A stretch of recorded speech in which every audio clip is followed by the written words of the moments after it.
Alhamdulillahi Rabbil Alamin wa bihi nasta'in ala umuri dunya wad din. Wassalatu wassalamu ala asyrafil anbiya'i wal mursalin wa ala alihi wa sahbihi ajma'in, amma ba'du. Jamaah yang dimuliakan Allah, ada sebuah kisah nyata yang terjadi di kota Damaskus, Syria, yaitu di pemakaman Dahdah. Jadi pemakaman Dahdah ini sangat terkenal di kota Damaskus, Syria. Ketika itu ada seorang penggali kubur didatangi oleh wanita. Wanita ini meminta si penggali kubur ini untuk membuat liang lahat atau pemakaman, karena wanita ini membawa jenazah laki-laki.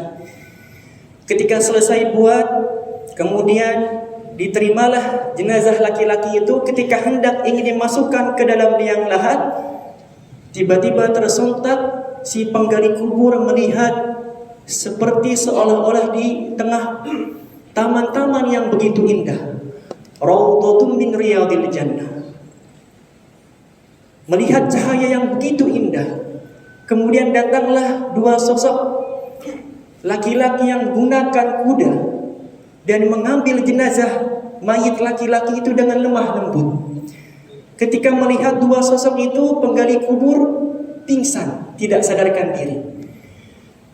Ternyata yang melihat fenomena itu adalah si penggali kubur, keluarga almarhum yang menunggu di atas. Dia tidak melihat apa-apa. Ketika diangkat si penggali kubur ini dalam keadaan tidak sadarkan diri, ditanyalah, wahai penggali kubur, sebenarnya apa yang terjadi sehingga engkau pingsan? Sesungguhnya saya melihat bahwa jenazah laki-laki ini yang engkau antarkan diambil oleh dua sosok yang menggunakan kuda, dan saya berada di seolah-olah begitu yang sangat indah, taman yang sangat menawan. Tetapi keluarga almarhum tidak percaya. Mungkin engkau berhalusinasi, engkau kelelahan.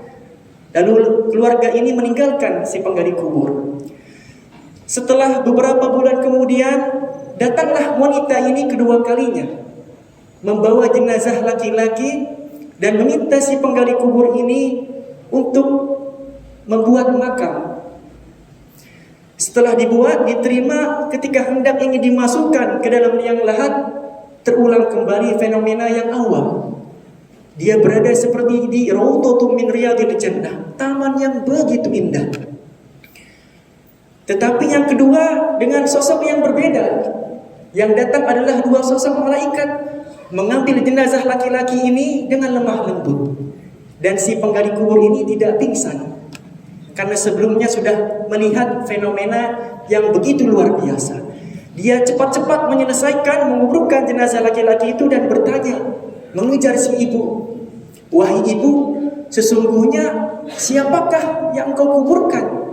Saya sudah menguburkan dua jenazah laki-laki. Lalu apa kata si ibu? Sesungguhnya saya sedang terkena musibah.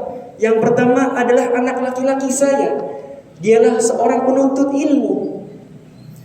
Kemudian yang kedua, dia adalah kakaknya, seorang tukang kayu, yang hasil dari pekerjaan bekerja sebagai tukang kayu, dia sedekahkan, dia berikan kepada adiknya untuk menuntut ilmu.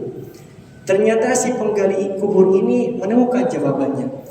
Setelah itu dia langsung pergi ke kota Damaskus, ke Masjid At-Taubah yang ada di Damaskus, dan bertemu dengan Syekh. Wahai Syekh, saya ingin menuntut ilmu. Kata Syekhnya, kemana saja engkau ini? Usia kamu berapa? Usia saya 45 tahun, bahkan sudah mau 50 tahun. Karena saya telah melihat fenomena yang luar biasa. Akhirnya si penggali kubur ini menuntut ilmu, dan pada akhirnya dia menjadi salah satu ulama besar di kota Damaskus, Suriah, yang bernama Syekh Abdurrahman Al-Harfa. Dan ternyata keluarganya seorang penuntut ilmu. Turunannya, cucunya, cicitnya semangat dalam menuntut ilmu. Sampai cucunya yang bernama Abdul Razak Al-Harfa, salah satu tokoh ulama besar di Suriah. Jadi kita bisa mengambil ibrah para jamaah yang dimuliakan Allah, ternyata seorang penuntut ilmu, terutama ilmu agama, ilmu yang mempelajari Al-Quran, Al-Hadith, Al-Tauhid, Wal-Fiqh, akan diberikan oleh Allah tempat yang sangat mulia. Karena ilmu agama lebih mulia daripada ilmu yang lainnya. Ternyata seorang tukang kayu pun yang membiayai seorang penuntut ilmu, Allah akan berikan tempat derajat yang sangat mulia sama seperti seorang penuntut ilmu.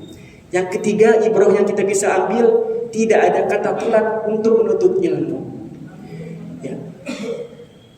An Abi Darda radhiyallahu anhu, qala Rasulullah sallallahu alaihi wasallam, barang siapa yang menuntut ilmu, ya, meniti jalan untuk mencari ilmu, maka Allah akan mudahkan dia menuju surga. Rawahu Ibnu Majah.